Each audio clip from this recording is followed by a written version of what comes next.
আমার খুবই জোর পিপাসা লেগেছে, দেবে? দাও না গো, আমাকে একটু ঝোল দাও।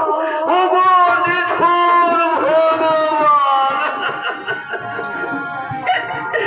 কেমন তোমার নির্মম পরীক্ষা ধরা পড়ে, কেমন তোমার নির্মম পরীক্ষা। এই মহামরুভূমিতে আমি এখন কোথায় জল পাই? ওই অনেক দূরে একটি কুটির দেখা যাচ্ছে, আমি যাবো ওই কুটির থেকে আমার স্বামীর জন্য আমি জল নিয়ে আসবো।